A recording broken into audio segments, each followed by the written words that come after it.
investissement dans ce capitalisme vert, dans cette économie verte, dans cette technologie verte, qui viendrait donc naturellement résoudre les problèmes auxquels nous sommes confrontés.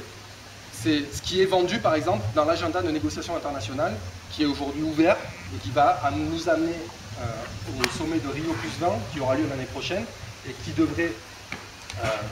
vient 20 ans après le sommet de la Terre de 1992, et dont l'agenda officiel, en 92, c'était le développement durable, qu'on pouvait critiquer largement. Aujourd'hui, l'agenda officiel de Rio 20 ans après, c'est l'économie verte, le capitalisme vert, comment nous faisons en sorte de partir sur un scénario de capitalisme vert.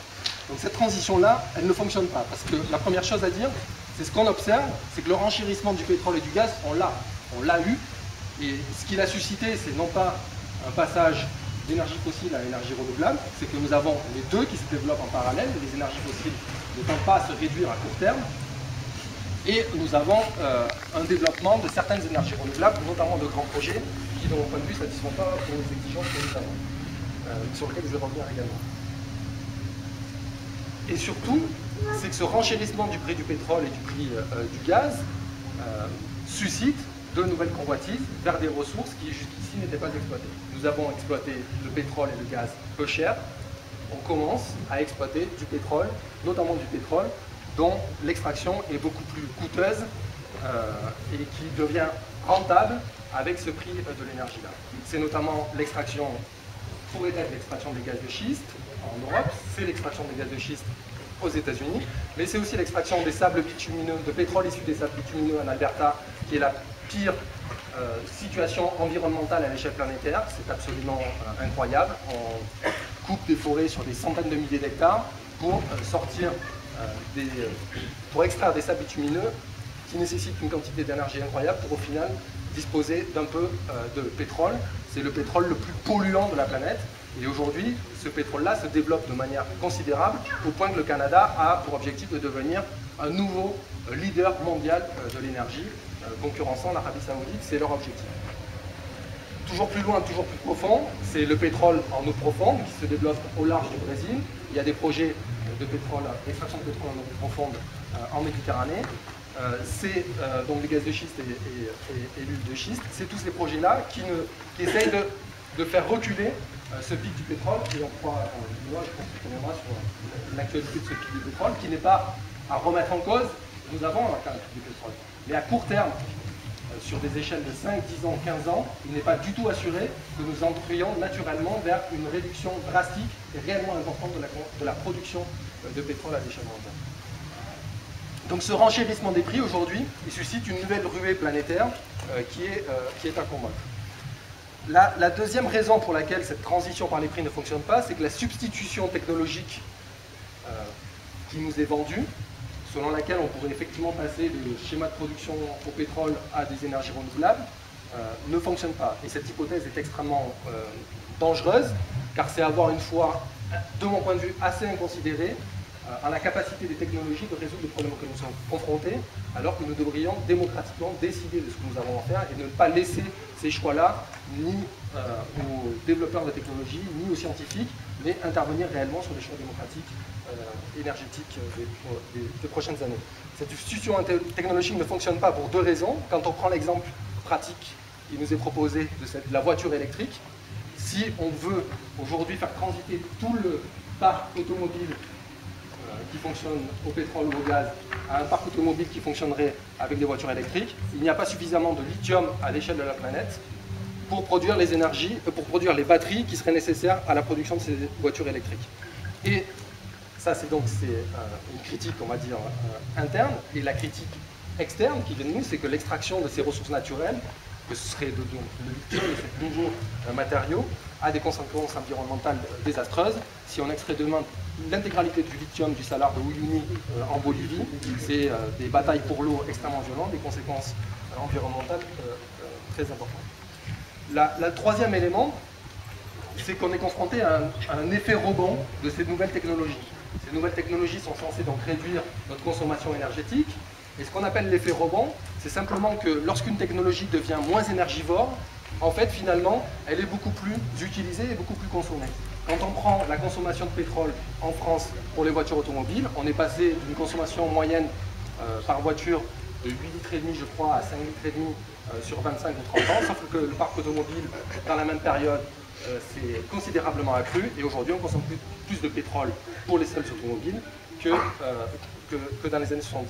Donc on voit bien que l'hypothèse technologique ne fonctionne pas, et là vous me direz, on reste sur de la consommation de pétrole, mais lorsqu'on passe sur de la consommation, sur des productions énergétiques moins dépendantes du pétrole, cela ne veut pas dire qu'il n'y a pas besoin de pétrole pour développer et pour produire la voiture électrique. Si la voiture électrique fonctionne à l'électricité, explose. Il y a la question de comment on produit cette électricité-là. Et également, dans le processus de production de la voiture électrique, ça nécessite une quantité relativement importante de pétrole.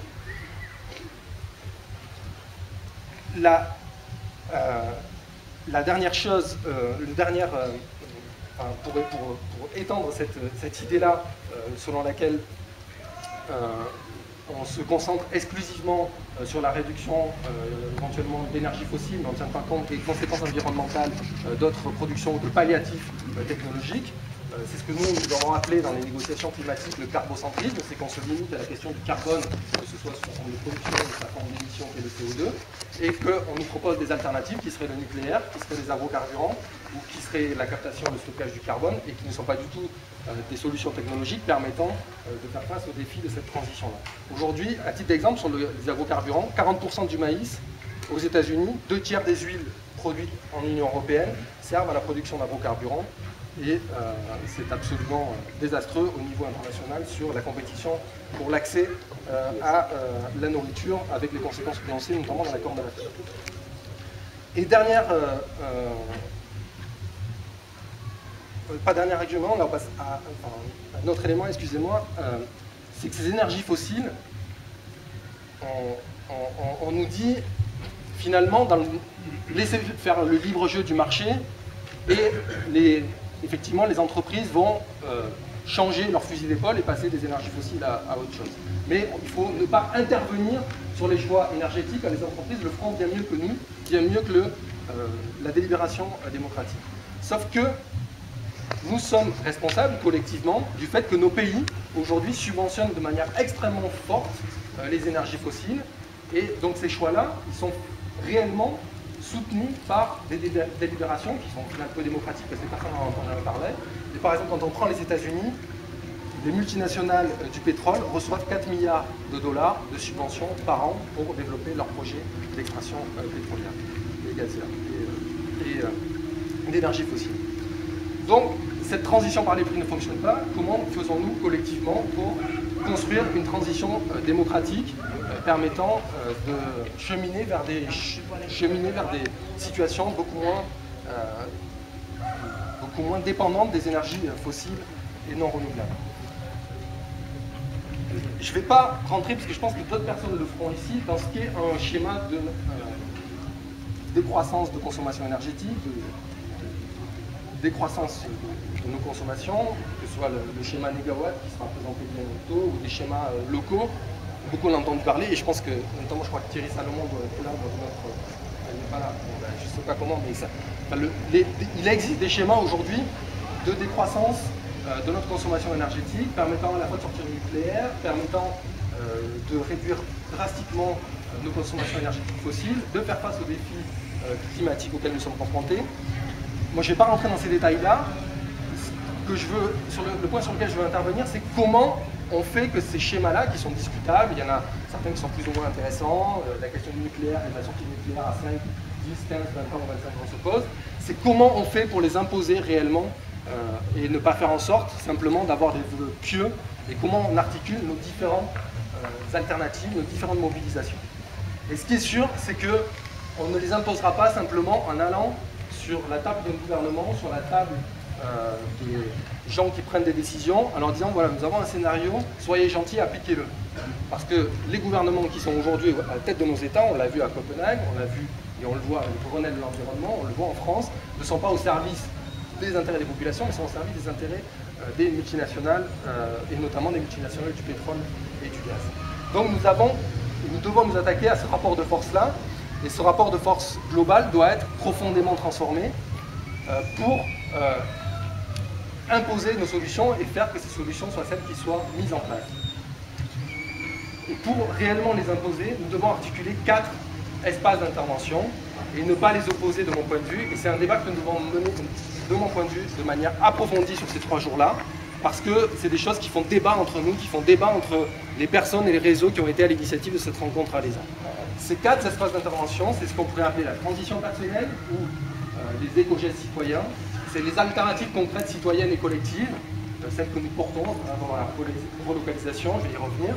Ce sont les mobilisations nationales et ce sont les mobilisations internationales.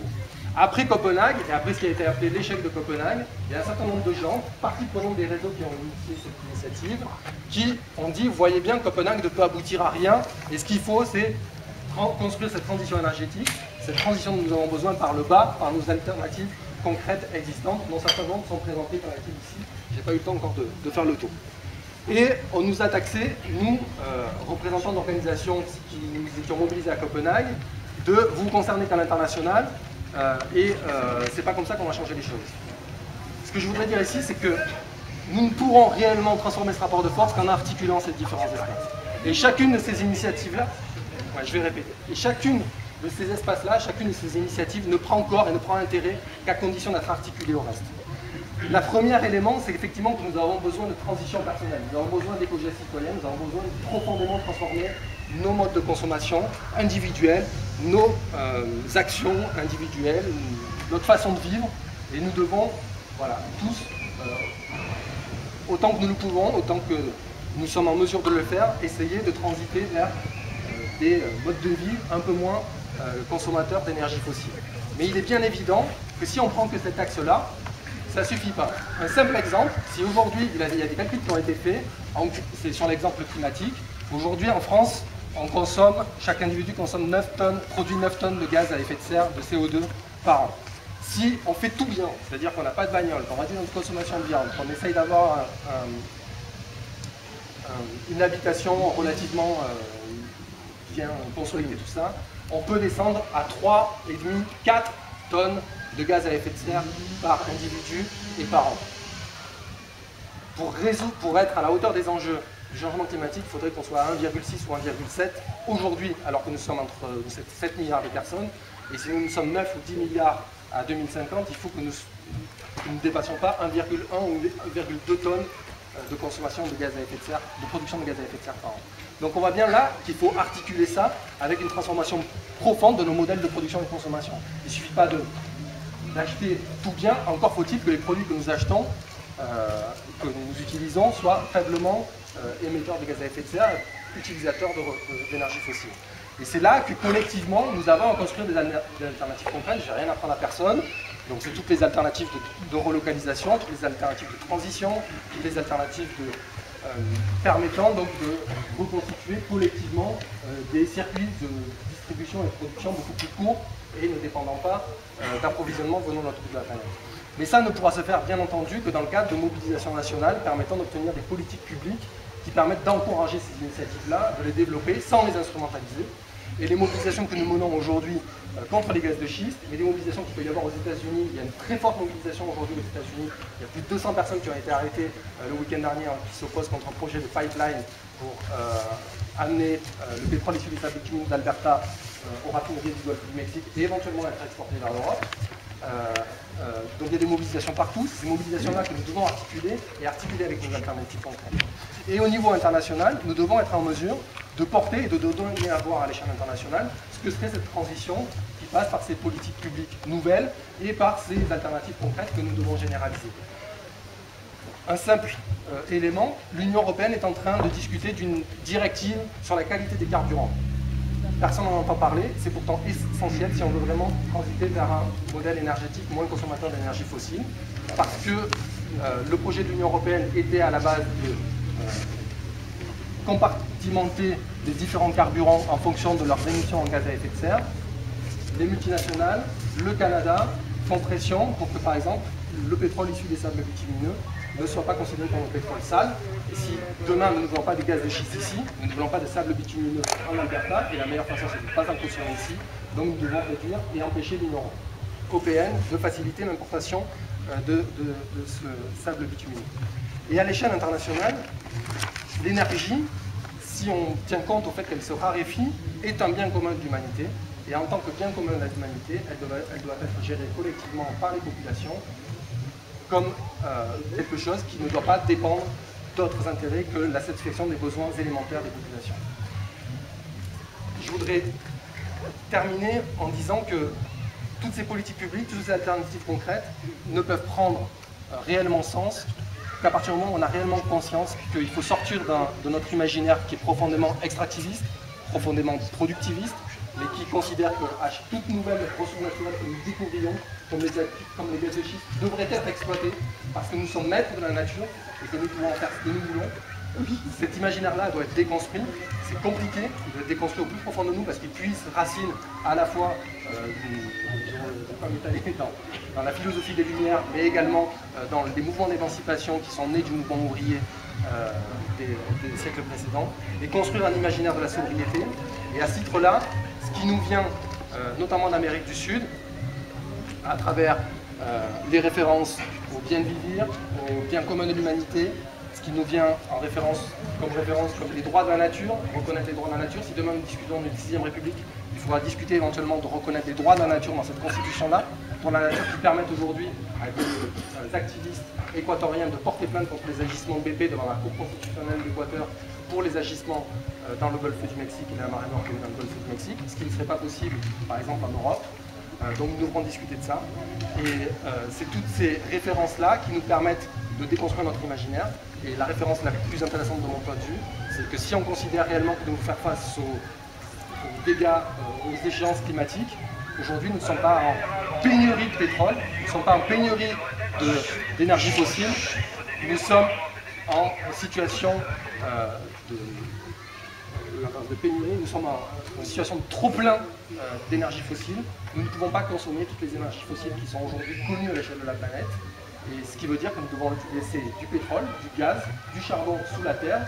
Et ça, c'est une profonde transformation à la fois culturelle, politique et économique, et de considérer que toute énergie, que toute ressource n'est pas bonne à exploiter. Merci beaucoup.